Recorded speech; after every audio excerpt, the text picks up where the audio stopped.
probably the biggest project you have ever done in the slaughterhouse, the one you are doing this year with Jeff Koons? Well, it's the biggest project that the artist did, not me, because the formula at the slaughterhouse is that we have a very limited budget, and then the artist can decide, whether to stay within the budget or whether to, do a project on his own or with his gallery or whatever. I don't know. It's up to them. Ah, okay. But it was a very deliberate policy for me to have a low budget, so that it will give a challenge to successful artists to work with restricted means. I mean, I didn't want it to become like a big collector and give millions to an artist to come into a project. So this is not the case. Ah, that's interesting. So it means it's Jeff Koons himself who managed to do this huge project? Totally, and I have not seen it until 2 hours before the opening. Wow. But it's absolutely extraordinary, right? Well, that's, we always invent new ways of creating art or looking at art. Yeah, but what was your feeling when you saw it? I mean, obviously, it was just dumbfounded. I mean, I didn't expect anything like this. So it was a real incredible feeling.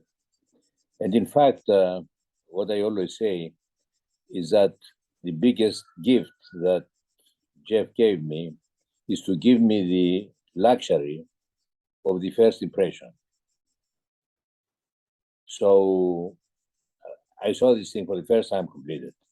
Had I been seeing it all along with all the problems of installing it and all the troubles they had, it would have been completely different. So just walking in a couple of hours before the public opened, that was really astounding. So you didn't know anything at all? You just gave a carte blanche? Yeah, nothing at all. Wow, crazy. Yeah. So you didn't help for anything? No, in fact, Jeff had my people sign an NDA not to show me anything. And we met with Jeff many times, of course, during the last 3 years. That has been canceled twice, postponed rather twice. And we never talked about Hydra. That's so funny. So, but it's rooted to Greek culture. So what's your feeling about that? Transforming a slaughterhouse, a place of death, in fact, into a temple. What's your feeling about that? Symbolically, it's very strong. Absolutely. And I mean, everything is there. Is death, is love, is life. It encompasses everything, what Jeff did.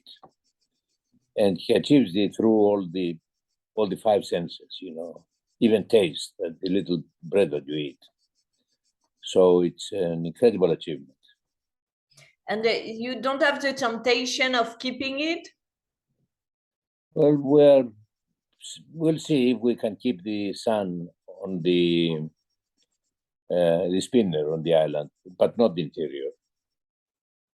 Ah, only the outside. Yeah, so it will be like a symbol for Hydra. Because the problem with permanent exhibitions is that after a while they become stale. People visit it once, maybe twice, and then that's it. They never go in again. We have seen that in New York with the Broken Kilometer or the Earth Room of Walter de Maria. So when is the last time you've seen it? How many times you have walked there? Yeah, true. But what about the Apollo sculpture? These are all separate pieces. Yes, but this you could keep, for example. No, we are going to continue our program for the slaughterhouse. So the slaughterhouse must be free. If we keep the Apollo, then people will see it once and then they are not going to go again. Yeah, you're right. And so you know Jeff for a long time now. Do you remember when you met him? Oh, of course, absolutely, sure, yeah. What was the first piece that you bought from him? That was the equilibrium, the one ball total equilibrium that I put in reserve. And then I asked to meet the artist before I confirmed it. It was only, $3,000 with a 10% discount. And I didn't even buy it, I just put it on reserve. From who did you buy it? It was International with Monument, the gallery at this village at the time, in 85. Ah, and do you think that Jeff has changed or he's the same? He's the same person, but he has developed, like all of us. Because it's interesting, he compares his installation at Hydra with the equilibrium piece, Yeah. I just interviewed him and he said so. That's interesting, no? Yeah, so the first impression for me, it was precious then and it was precious now.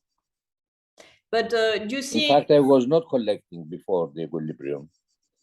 I had the Deste Foundation that were doing shows, but I was not collecting. And when I bought the equilibrium, I did not intend to start a collection. I just liked the piece and I bought it. But then we're meeting with Jeff all the time, I was visiting New York very often at the time. So I started buying, from other people like more Jeff's work, of course, but like Meyer Weissman and Ashley Bickerton and Peter Harley and so on. And a couple of years later, I realized I had a collection without intent. Super. Merci beaucoup. Okay, all the best. Bye-bye. Bye.